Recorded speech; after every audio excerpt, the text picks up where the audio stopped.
Mubarakas mungkin booda nuti maal jenneerre mubarakii kan jechuun Oromoo hunda beeka. Oromoo bira taree sabaaf sabalan beeka. Namni kun nama rakkataa nama gargaaru. Nama kufe lafaa kaasu. Isa dhugaa nama algaa gubbatti shamee ol dhaabee nu agarsiise.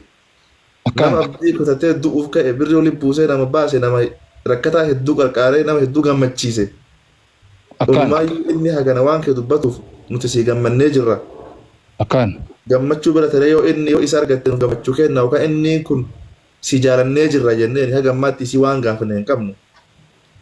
Taanii mirga isii gaafannaa garuu jayyoo ta'e kallattii ummata gubbaa ta'e hin gaafannu golatti ol deebinee wal malee isiillee keessan gaafannee mee akkam jennee booda waan isin filatte isin gaddachaana ammatti nuti as gubbatti dubbachiifnee hamilee qeerroo kaawwanii hin kunnu kan cabsinu ammaaf nu obsi yennaan isaan adoo barbaade keessan dhaqiitii si hojjaase. Sakandii soddomoonaa kentan waan tokko si yaadachiisuu barbaada. Innis qoffaa irratti namni kun qaxxaamuraan dhufee abbaan dhimmaa as hin jiru tokko lammaffaan immoo intala gosa qabdu jalqaba irratti shamarran siqqoo mandoo gochuudhaaf sirna barachuu nama feesisaa. Deebi'ee immoo intala gosa qabdu, intala abbaa qabdu, intala araddaa, intalli kan abbaa qofaa miti. Akka seera siqqoo mandootti kan araddaati, kan gandaati, kan gosaati. Tokkoffaa maatiin dubbifne keenyaa jedhe dhufe. Maatiin dubbifamne, gostiin dubbifamne, zawu jedhanii dhuma laayivii irratti mucaa arganii sodaachisa yuunatti fakkaata. Keenyaa jedhaa jiru. Keenya jechuudhaaf namni gosaan haasa'ee marga geeffatee waan hedduu jira. Keenya lafumaa ka'anii utaalanii intala gosa qabdu, intala maatii qabduun kan keenya jechuun nama yakkisiisa. Lammaffaan immoo ilmaayyuu mammaakaan isitti himamee maaliin isitti himamee dirqi jedhee asirra taa'e intalli itti laffaaneerra jedha. Eenyu itti laffaasin jedha. Eenyuun dubbatan. Rakkoon keessa hubannoo dhabuudhaan. Keessattuu naannoo siqqoo mandooti. Mubaarak. Dubbadhu gaayyee. Filannoo keessa nan galchinaa jechuun barbaadetanii warra seera cabsee deemaa. Mubaarakii. Dhaggeeffadhu dubbadhu Mubaarakii. Museen irra hin laallu akka afaan beekuun dubbate akka itti beeku dubbate rakkoon qabu hin hubannaa fi isallee kaqaa isaa jiru yookaan jaalaleen talateennetti nuti gammachuu nu dhagamaa waa hundaafuu rakkoon qabu.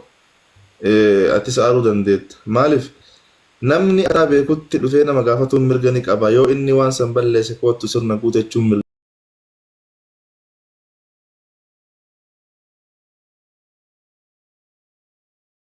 As gubbaa teettee hamilee nama cabsuu hin danda'u yookaan as teettee waan wayyachuu hin dandeettu kana galoo keessatti wal mari'annee yoo barbaadde si nama ukkilannaa godhattee yoo barbaadde firraa dubbatti ammatti isii hin gaafannu jenna. Maarree kanuma dubbiin mammaaka tokko jira waa sadii homa sadii irraa dhoorkanii jedhan.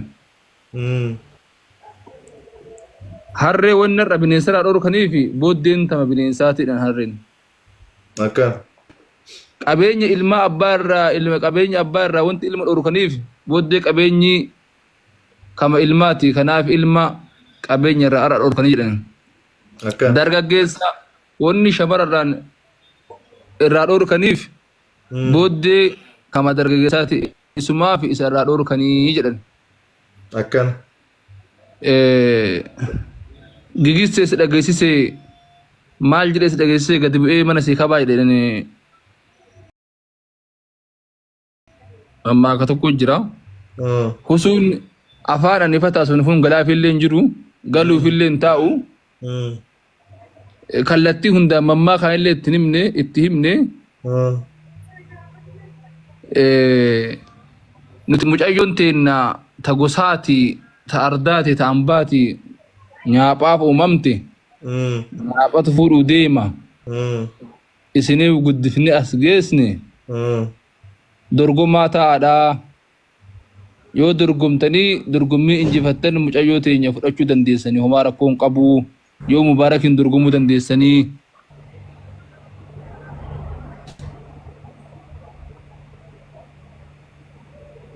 akkana.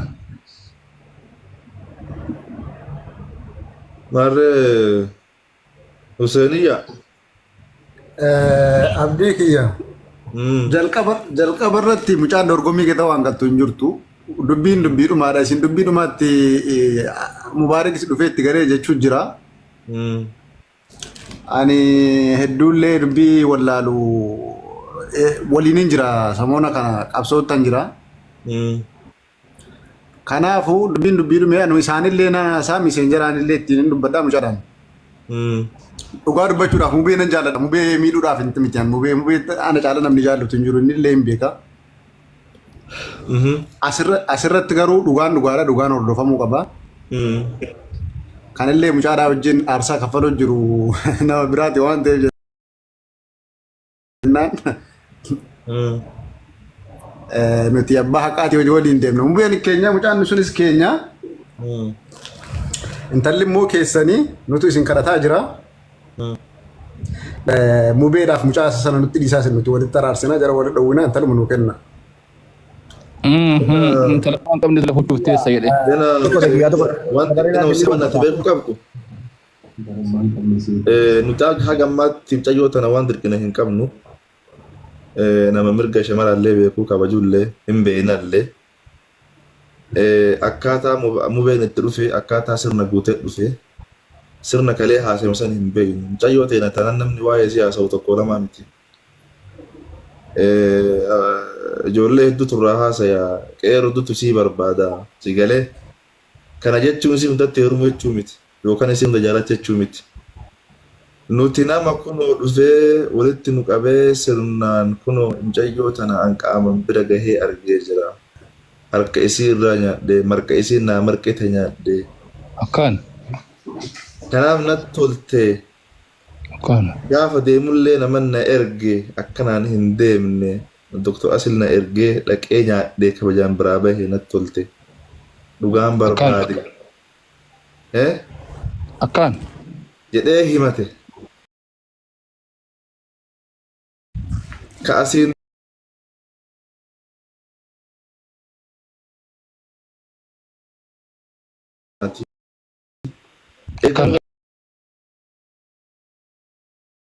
waan akkasuma jedhee booda nuti maal jenneerree Mubaarakii kan jechuun Oromoo hunda beekaa. Oromoo bira taree sabaaf sabalan beekaa. Namni kun nama rakkataa nama gargaaru. Nama kufe lafaa kaasu. Isa dhugaa nama algaa gubbatti shamee ol dhaabee nu agarsiise. Nama abdii kutatee du'uuf ka'e birrii olii buusee nama baase nama rakkataa hedduu gargaaree nama hedduu gammachiise. Olumaayyuu inni hagana waan kee dubbatuuf nuti sii gammannee jirra.